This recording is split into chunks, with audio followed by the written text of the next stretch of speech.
Hello students, आज हम shares अंश के बारे में पढ़ने जा रहे हैं। कंपनी अधिनियम के अनुसार अंश से तात्पर्य कंपनी की अंश पूंजी के एक भाग से है और उसमें स्टॉक को भी सम्मिलित किया गया है। धारा 2 उपधारा 84।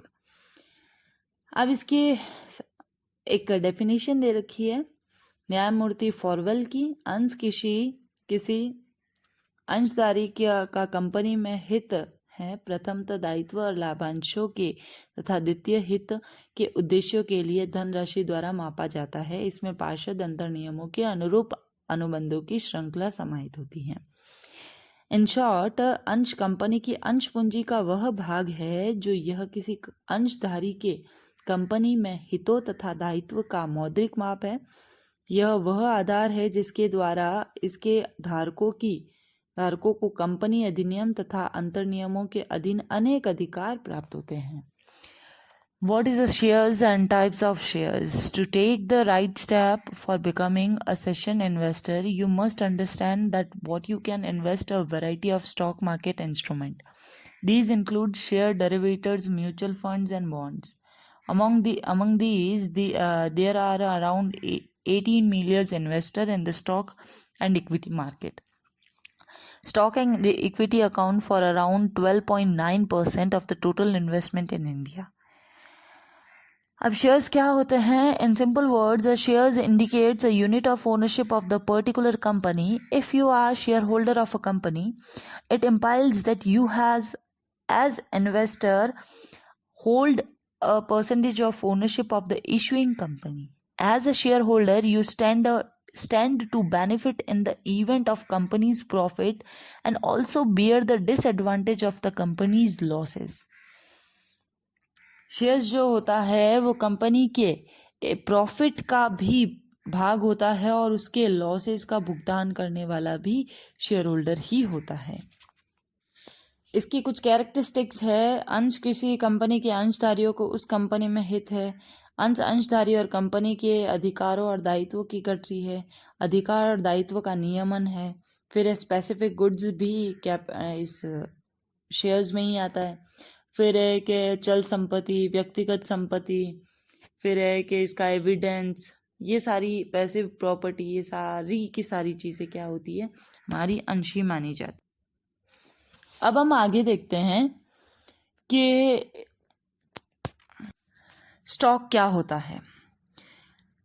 A stock is a security that represent the ownership of fraction of corporation that entitle the owner of the stock to proportion of the corporation assets and profit are equal to how much stock they own. Unit of stock are called shares. अनेक स्कंद अनेक पूर्णदत्त अंशों का consolidate रूप है। यह अनेक अंशों को मिलकर बनाया जाता है। स्कंद पूंजी का वह भाग है जो उनके पेडअप शेयर्स को मिलाकर बनाया जाता है। Stocks are bought and sold predominantly on stock exchange. Through there can be private sales as well, and there are a foundation of many individual investor portfolios. These transactions have to conform to government regulation which are meant to protect investor from fraudulent practice. Historical, they have outperformed most other investment over the long run. These investment can be purchased from most online broker. Stock investment differs greatly from real estate investments. आइए अब हम इसके stock और shares में difference देख लेते हैं कि अंश और स्कंद में क्या क्या अंतर हो सकता है।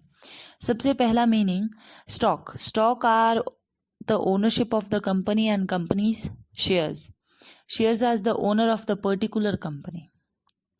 Dominations, stock, two different stock of the companies may or may not be having equal value. And share, two different shares of company can have the equal of the same value. Third is possibility of original issue, yes, and shares no. फिर है कि nominal value stocks. However, in stock there is a no nominal value associated. Shares, there is some nominal value associated with the shares. फिर है numeric value, stocks doesn't have any such numbers. Shares has a definite number known as a distinct numbers. Sixth is paid up value. Stock are by nature always fully paid up. Shares are either fully paid up or partly paid up. And last one is how much it is a preferred stock. The preference is lower in the term of transfer as they can't be in fraction. Shares, the preference is higher in term of transfer as they can be in fraction. तो इस तरह से हम अंश और स्कंद में अंतर कर सकते हैं. Now classification of equity shares on the basis of share capital. Equity financing or share capital is amount raised by the particular company by issuing shares. A company can increase its share capital by additional initial public offerings, IPOs. Here is a look at the classification of equity shares on the basis of share capital. Authorized capital, second है issued share capital, third है subscribed capital, and fourth है paid up capital. What is authorized share capital? Every company in its memorandum of association requires to prescribe the maximum amount of capital that can be raised by issuing equity shares. The limit, however, can be increased by paying additional fees and after a completion of certain legal procedures.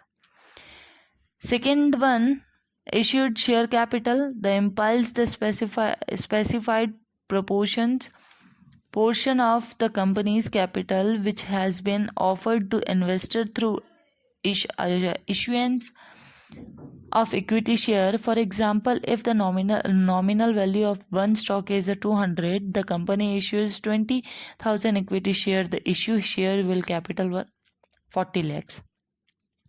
Third one is subscribed share capital, the portion of the issued capital which has been subscribed by investor as known as a subscribed share capital. And last one is paid up capital, the amount of money paid by investor for holding the company's stock is known as a paid up capital, as investor pay the entire amount at once. Subscribe and paid up capital refers to the same amount. Classification of equity shares on basis of definition. अब इसकी definition के base पर equity shares को देख लेते हैं. सबसे पहला है bonus shares. Bonus shares definition implies those additional stock which are issued to existing shareholder free of cost as bonus. Right shares meaning is that the company can provide new share to its existing shareholder at the particular price within a specific time period before being offered for trading in stock market. Then sweat equity shares. If as an employees of the company you have made a significant contribution, the company can reward you by issuing sweat equity shares. Last, voting and non-voting shares. Although the majority of shares carry voting rights, the company can make the exception and issue differential or zero voting rights to shareholder. अब इसको हम return basis of return के base पर equity shares को divide कर लेते हैं, देख लेते हैं टाइप्स इसके. Dividend shares. A company can use to pay dividend in form of issuing new share on the pro rata basis. Second one, growth shares. These type of shares are associated with companies that have extraordinary growth rates. While such company might not provide dividend, the value of their stocks increase rapidly, thereby providing capital gains to investors. Third one is value shares. These type of shares are traded in stock market at a price lower than their intrinsic value. Investor can expect the price of appreciate over a period of time, thus providing them with a better share prices. अब हम preference shares का meaning देख लेते हैं. ये थे हमारे equity shares. अब हम देख लेते हैं इक्विटी शेयर्स का. वैसे बेसिक मीनिंग तो आपको पता ही है कि साधारण अंशों से तात्पर्य उन अंशों से हैं जिन्हें पूर्वाधिकारों की तरह पूर्वाधिकार प्राप्त नहीं होते. दूसरे शब्दों में साधारण अंशों से तात्पर्य उन अंशों से हैं जिनके धारकों को लाभांश के भुगतान में पूर्वाधिकार प्राप्त हो या समापन के समय पूंजी का पूर्वाधिकार प्राप्त हो। अब हम देख लेते हैं प्रेफरेंस शेयर्स मीनिंग देख लेते हैं। These are among the next type of the share issued by the company. Preference share holder receive preference and receiving profit of the company as compared to ordinary shareholder. Also, in the event of liquidation of particular companies, the preference shareholders are paid off before ordinary shareholders. Here is a look at the different type of the share in categories. First one is cumulative and non-cumulative preference shares. In case of cumulative and non-cumulative, if the particular company doesn't declare any annual dividend, the benefit is carried forward to the next financial year. And non-cumulative preference share don't provide for receiving outstanding dividend benefits. Second one is participating and non-participating preference shares. Participating preference shares allowed shareholder to receive surplus profit after payment of the dividend by the company. This is the over and before the receipt of dividends. And non-participating preference share is carry no such benefit apart from the regular receipt of the dividends. Third one is convertible and non-convertible. Convertible preference share can be converted into equity shares after meeting the required stipulations by the company's AOA, while non-convertible preference shares carry no such as benefits. And last one, redeemable or irredeemable. Company can repurchase or claim redeemable preference shares at the fixed price and time. These type of shares are since any maturity date, and irredeemable preference share on other hand have no such conditions. ये थे हमारे preference shares के types और उसका meaning. आइए अब हम इसके पूर्वाधिकार अंशों के निर्गमन की कुछ शर्तें देख लेते हैं। Condition on issue of preference shares. Issuance by companies held by the shares. अंशों द्वारा सीमित कंपनियों द्वारा निर्गमन। केवल अंशों द्वारा सीमित कंपनियां ही पूर्वाधिकार अंशों का निर्गमन कर सकती हैं। Second one is not issued redeemable irredeemable preference shares. अशोध्य पूर्वाधिकार अंशों का निर्गमन नहीं। कोई भी कंपनी अशोध्य पूर्वाधिकार अंशों का निर्गमन नहीं कर सकती है। धारा 55 उपधारा 1। Authorise by article of association. अंतर नियमों द्वारा अधिकृत शोध्य पूर्वाधिकार अंशों का निर्गमन तभी किया जा सकता है जबकि कंपनी के अंतर नियमों द्वारा इनके निर्गमन का अधिकार दिया गया हो। नेक्स्ट, रिडम्पशन इन 20 ईयर्स। सामान्यतः 20 वर्षों में शोधन आवश्यक है। कोई भी कंपनी ऐसे शोध्य पूर्वाधिकार अंशों का निर्गमन नहीं कर सकती जिनका शोधन उनके निर्गमन के 20 वर्षों के बाद किया जाएगा। Then redemption of infrastructure project within a maximum period of 30 years. आधारभूत संरचना परियोजना के अंशों का अधिकतम 30 वर्षों में शोधन। आधारभूत संरचना संबंधित परियोजनाओं के लिए कंपनियां 20 वर्षों से अधिक किंतु 30 वर्षों की अधिक अवधि के भीतर शोध्य पूर्वाधिकार अंशों का निर्गमन कर सकती हैं। तो इस तरह से पूर्वाधिकार अंशों को हम इश्यू कर सकते हैं। अब हम देख लेते हैं इसके रिडम्पशन देख लेते हैं पूर्वाधिकार अंशों के शोधन का। रिडम्पशन ऑफ प्रेफरेंस शेयर्स, इसके कुछ प्रोविजंस दे रखे हैं सेक्शन 55 के अंडर में। सबसे पहले है नॉर्मली रिडम्पशन ओवर 20 ईयर्स। साधारण 20 वर्षों में शोधन। प्रत्येक कंपनी पूर्वाधिकार अंशों का शोधन अधिकतम 20 वर्षों में करेगी, यानी 20 वर्षों के भीतर अपने पूर्वाधिकार अंशों का शोधन करना ही है उसको। सेकेंड है रिडम्पशन ऑफ इंफ्रास्ट्रक्चर प्रोजेक्ट। आधारभूत संरचना के अंशों का शोधन। कोई भी कंपनी आधारभूत संरचना परियोजना के हेतु पूर्वाधिकार अंशों का निर्गमन करती है वह उनका शोधन 20 वर्षों से भी अधिक अवधि में कर सकेगी, किंतु ऐसे अंशों के धारक को उन अंशों में से निर्धारित किए गए प्रतिशत अंशों के प्रति वर्ष शोधन के विकल्प भी देगी। थर्ड है लाभों या नए निर्गमन से प्राप्त राशि में शोधन, यानी रिडम्पशन एंड प्रॉफिट के पूर्वाधिकार अंशों का शोधन कंपनी के लाभों में से या शोधन हेतु निर्गमित की गई नई अंशों से प्राप्त राशि में से किया जा सकता है। फिर है फुल्ली पेड अप शेयर्स, उनका शोधन करना है। केवल उन पूर्णदत्त अंशों का शोधन किया जा सकता है जो फुल्ली पेड अप हो। फिर है प्रीमियम। अगर आप प्रीमियम वाले अंशों का रिडम्पशन करना चाहते हो तो कुछ कंडीशन दे रखी है। सबसे पहला, कैटेगरी वाइज ही आप कर सकते हो। सेकेंड है अकाउंटिंग स्टैंडर्ड अंडर सेक्शन 133 के अनुरूप करना है आपको।